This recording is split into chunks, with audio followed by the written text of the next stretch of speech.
नए परिसीमन पर चुनाव होगा, तो क्या नए परिसीमन पर चुनाव होगा तो जो टाइमिंग है उस टाइम पे चुनाव हो पाएगा? देखिए, सरकार का तो साफ क्लियर है, किसी भी तरह चुनाव कराना है। जी। डेट को हमको लगता है बढ़ाएगा नहीं सरकार, और सही समय पर ही चुनाव कराएगा। जो पंचायत परिसीमन, नया परिसीमन लागू करने का जो सरकार का मुहर लगा हुआ है, निर्णय है, वो इतना जल्दी क्या संभव हो सकता है? सरकार चाहेगी तो क्यों नहीं संभव हो सकता है। आप देखिए रहे हैं सरकार में कैसे काम चल रहा है। सिस्टम से क्या मतलब है, सरकार को पावर दिए हैं, सरकार जैसे चाहे वैसे कर सकती है। लमसम पंचायत का संख्या कितना बढ़ के हो सकता है?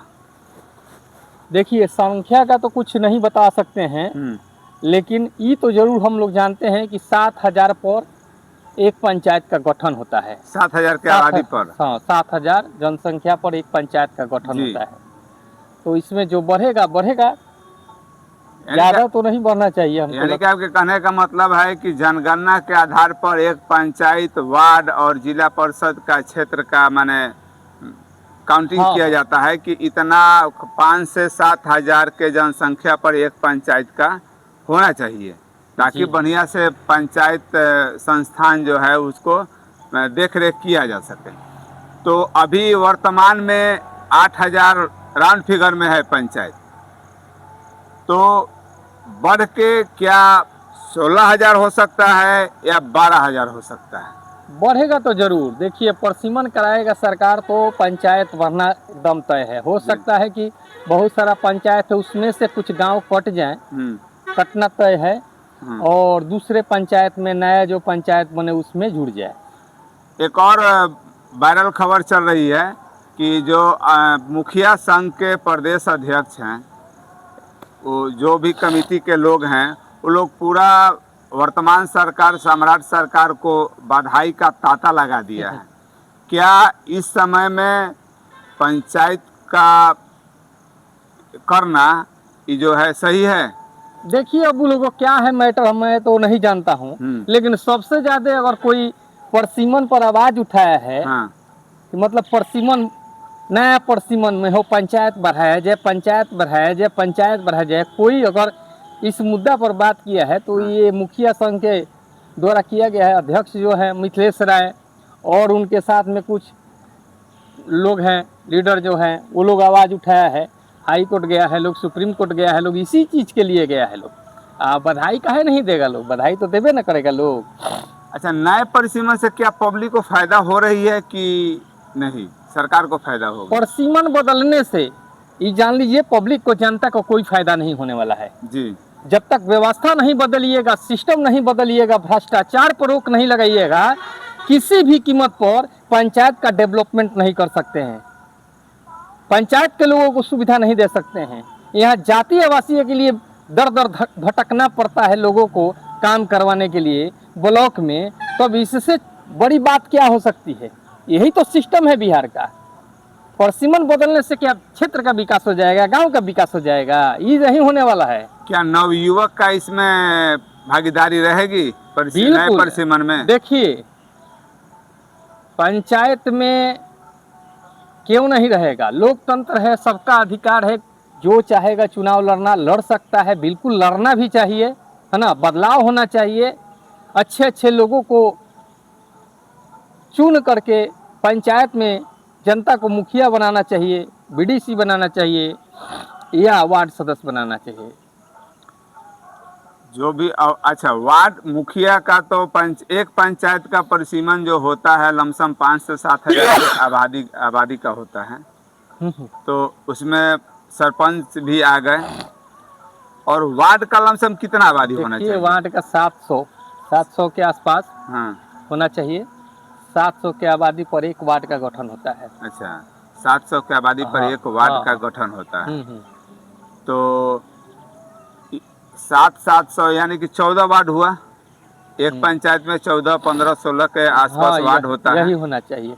तो जो सरकार का जो आंकड़ा है कि 5 से 7,000 के जनसंख्या पर एक पंचायत का गठन किया जाएगा, तो इसमें तो जनसंख्या बढ़ जा रहा है।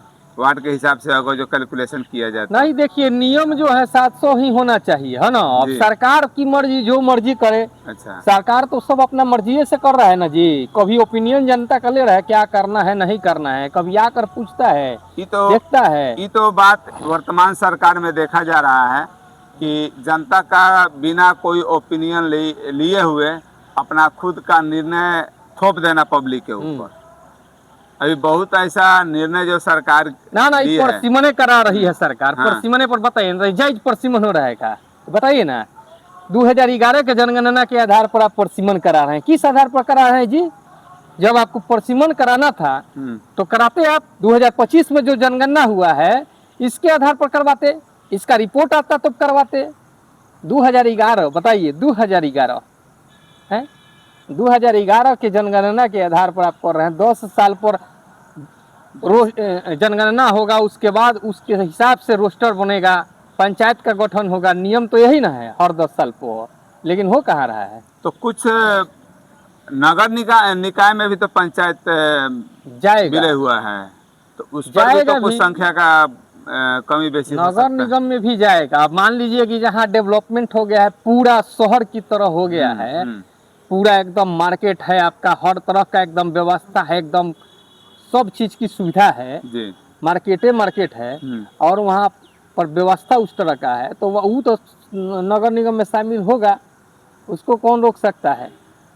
तो बहुत लोगों का ओपिनियन था कि पंचायत का संख्या बढ़कर डबल हो सकती है, लेकिन पंचायत का संख्या बढ़कर डबल नहीं, कुछ नगर निकाय में जो भी पंचायत, जो भी ग्राम कटे हैं, उस हाँ बढ़ेगा पंचायत का संख्या, लेकिन डबल नहीं होगा।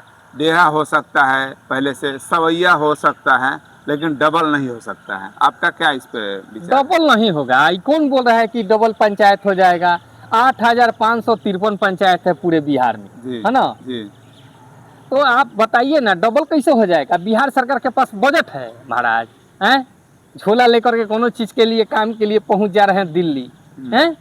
बजट है, कुछ व्यवस्था है उसके लिए, पंचायत का डेवलपमेंट करने के लिए व्यवस्था है, रोजगार, पैसा होना चाहिए ना जी। पैसा तो होना चाहिए। आप पंचायत का गठन करते चल जाइए, चाहे आप जो भी कर लीजिए, लेकिन पैसा रहेगा तबे गांव का विकास होगा। बात सही है ना। इतना ना सिस्टम ब्लॉक में खराब हो गया है, पंचायती राज व्यवस्था में खराब हो गया है कि कहिए मत। कोई सिस्टम नहीं, सारा सिस्टम संविधान जो है ताक पर रख दिया गया है, नियम कानून को, और मर्जी अपना काम चल रहा है। आप बताइए ना, वार्ड सदस्य भी एक जनप्रतिनिधि है पंचायत में, क्या उसका अधिकार नहीं है, उसका हक नहीं है कि अपने क्षेत्र में काम कराएं, अपने क्षेत्र में रोड बनवाएं, नाला बनवाएं? लेकिन ये सरकार, सम्राट सरकार ने क्या दिया है उन लोगों को? कुछ दिया है? कुछ नहीं दिया है। वो काम खाली है। जाकर देखिए ना आप लोग का जो है अभी कैबिनेट में आप मंजूरी दिए हैं। सम्राट चौधरी से मैं पूछना चाहता हूँ, अभी कैबिनेट में मंजूरी दिए हैं, विधायक को आप बैठक बुलाए हैं ना जी कैबिनेट में, हैं? पास करने के लिए बुलाए हैं बैठक, तब न जाकर के पास किए हैं। हाँ। परसिमन पर जी। तो ये चीज पंचायत में हो रहा है। आपका जैसे सिस्टम है विधानसभा में, वैसे ही ग्राम पंचायत में भी सिस्टम है, लेकिन कोई बैठक होता है? सारा कागजी खाना पूर्ति करके काम चल रहा है भाई। बिहार है ना, बिहार में कुछ भी हो सकता है। आइए ना भाई, बिहार में कुछ भी संभव है, बिल्कुल भी संभव है बिहार में। कहिए मत, जाति आवासीय के लिए महाराज दर दर भटकना पड़ रहा है लोगों को। ये काम करवाने के लिए कर्मचारी को खोजना पड़ रहा है, शर्म की बात है ना। कर्मचारी नहीं मिल रहा है। अरे कितना मुद्दा पर बात कीजिएगा। अच्छा, व्यवस्था कहाँ बदला है? व्यवस्था बदलना चाहिए ना। आप लोग चुनाव के पहले आते हैं तो हम सिस्टम बदल देंगे, व्यवस्था बदल देंगे, भ्रष्टाचार पर अंकुश लगाएंगे, लेकिन क्या भ्रष्टाचार पर अंकुश लग रहा है? न सिस्टम पर कोई अफसरशाही, तानाशाही से सरकार चल रहा है। तो अभी हम लोग बात कर रहे थे पंचायत के नए परिसीमन का। तो सर का कहना है कि पंचायत का परिसीमन होने से कोई लाभ नहीं होने वाला है, यहाँ तक कि फंड होगा तभी तो परिसीमन बढ़ाया जाएगा। देखिए लाभ कब होगा महाराज, ये बताइए ना। आपका 5 गो लड़का है, 5 गो लड़का का व्यवस्था होगा तब ना, कमाने के लिए रोजगार होगा तब ना कमाएगा। हाँ। न तो 5 गो लड़के है, 5 जगह अलग अलग कर दीजिए, इनकम का स्रोत है नहीं है, कमी है नहीं है, तो घंटा होगा विकास? कौन होगा विकास जी? तो नहीं होगा जब तक इनकम नहीं बढ़ेगा। इनकम नहीं बढ़ेगा तब तक कहाँ से होगा? आप 50 को पंचायत कर दीजिए, उससे क्या मतलब है। आगे वीडियो में बने रहें। अभी तक इतना ही। जय हिंद, जय भारत।